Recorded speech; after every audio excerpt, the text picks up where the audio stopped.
Halo semuanya, perkenalkan nama saya Geni Banjaranti. Saya di sini ingin mempresentasikan hasil PowerPoint saya minggu lalu, yaitu syarat pendirian usaha. Berikut ini adalah biodata saya.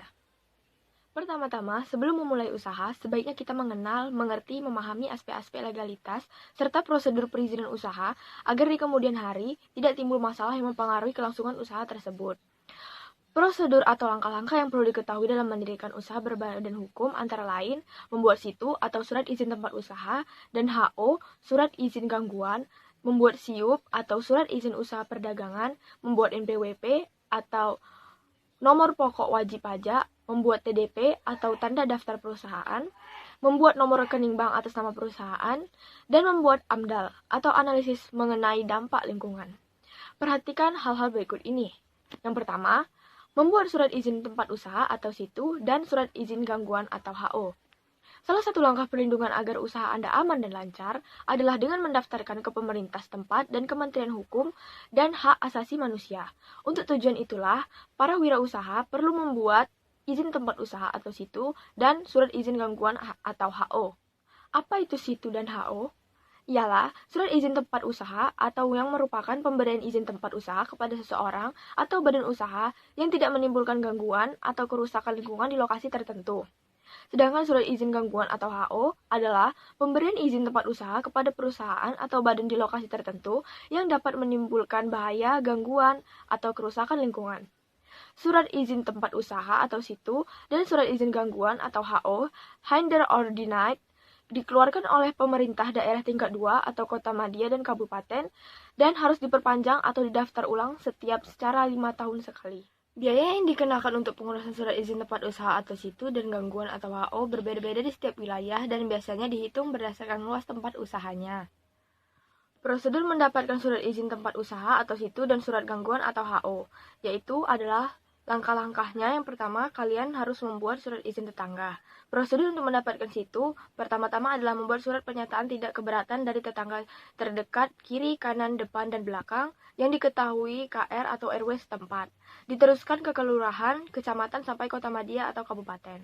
Yang kedua, membuat surat keterangan domisili perusahaan, yaitu lokasi, tempat, atau kantor Anda harus didaftarkan ke lingkungan setempat untuk proses pembuatan surat izin usaha. Ya adalah meminta formulir ke kantor RT di lingkungan lokasi usaha Anda berada, mengisi formulir tersebut, kemudian meminta pengesahan ke RT, RW, kelurahan, dan kecamatan. Dokumen-dokumen apa saja yang diperlukan untuk membuat situ? Yaitu adalah sebagai berikut. Kalian bisa baca, di situ ada 1 sampai dengan 12 ya. Syarat kedua untuk mendirikan usaha adalah membuat rekening perusahaan. Selama Anda membuat akta pendirian perusahaan, notaris menanyakan beberapa persentase saham masing-masing pemilik.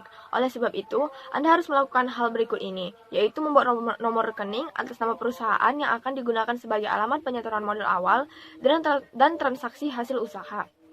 Melakukan setoran modal secara proporsi saham masing-masing pemilik. Mensterilkan bukti setoran tersebut ke pihak notaris untuk disahkan sebagai berikut penyetoran modal awal. Syarat yang ketiga adalah membuat nama logo dan merek perusahaan. Sebelum akta pendirian perusahaan dibuat, Anda harus merancang dan mendesain identitas diri usaha Anda terlebih dahulu, yaitu meliputi nama perusahaan, logo perusahaan, alamat perusahaan, kartu nama dan tagline atau slogan dari perusahaan Anda, kop surat dan dokumen-dokumen lainnya, stempel perusahaan, maksud dan tujuan usaha, jumlah modal usaha, dan susunan direksi dan komisaris khusus untuk PT. Syarat nomor 4 adalah membuat nomor pokok wajib pajak atau NPWP.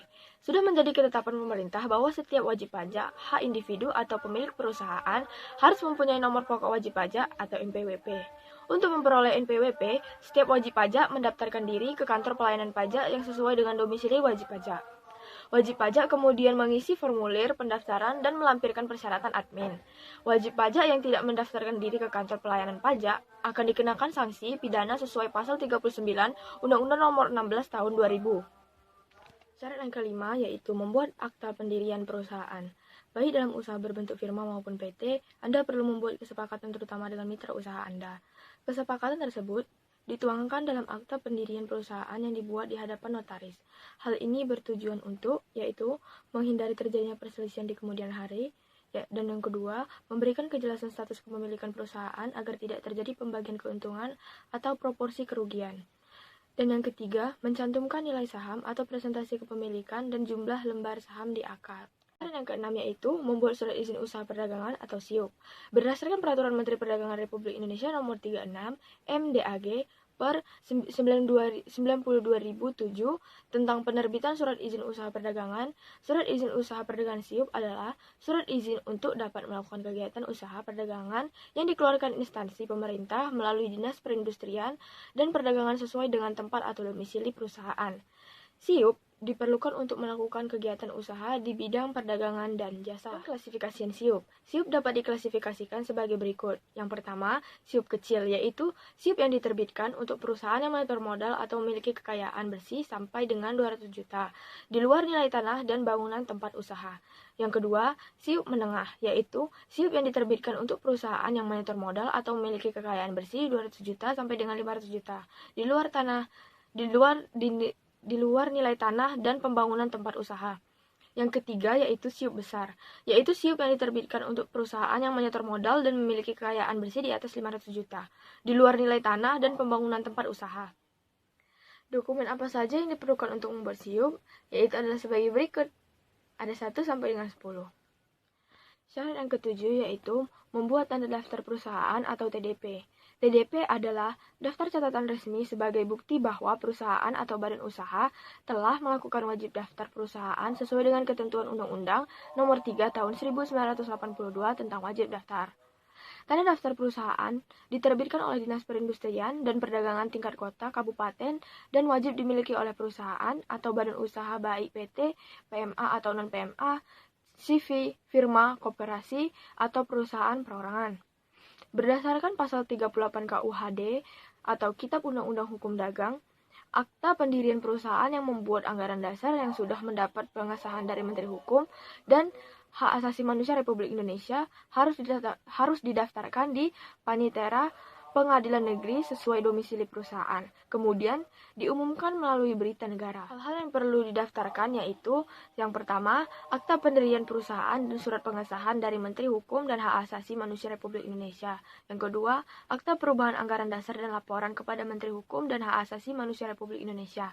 Yang ketiga, akta perubahan anggaran dasar dan surat persetujuan Menteri Hukum dan Hak Asasi Manusia Republik Indonesia. Syarat yang ke-8 yaitu membuat AMDAL atau analisis mengenai dampak lingkungan.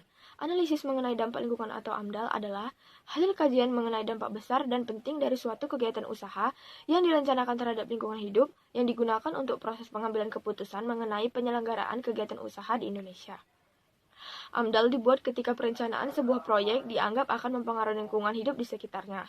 Lingkungan hidup tersebut meliputi aspek fisika, kimia, ekologi, sosial, ekonomi, budaya, dan kesehatan masyarakat. Itu fungsi AMDAL. Fungsi AMDAL digunakan untuk, yang pertama, memberikan masukan terhadap penyusunan rencana pengolahan dan pemantauan lingkungan hidup. Yang kedua, memberikan informasi kepada masyarakat tentang dampak yang muncul dari suatu rencana usaha atau kegiatan. Yang ketiga, bahan informasi bagi perencanaan pembangunan wilayah.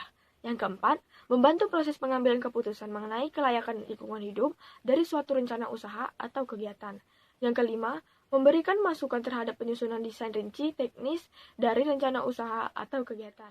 Pedoman pelaksanaan AMDAL. Nomor 1, Peraturan Menteri Lingkungan Hidup Nomor 8 Tahun 2006 mengenai penyusunan AMDAL harus menggunakan pedoman penyusunan AMDAL. Nomor 2, Peraturan Menteri Negara Lingkungan Hidup Nomor 1 Tahun 2006 tentang daftar kegiatan wajib AMDAL.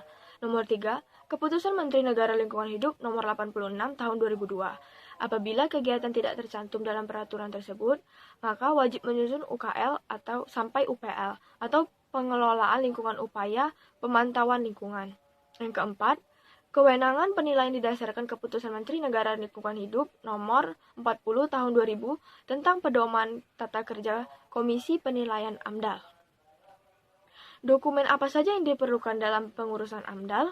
Yaitu, dalam pengurusan AMDAL, dokumen yang diperlukan adalah fotokopi NPWP atau nomor pokok wajib pajak, TDP, KTP perusahaan atau pemilik perusahaan, akta pendirian perusahaan situ, dan denah lokasi perusahaan yang dapat menimbulkan dampak terhadap lingkungan. Sekian yang dapat saya sampaikan. Mohon maaf apabila ada kesalahan kata. Saya ucapkan terima kasih. Bye-bye.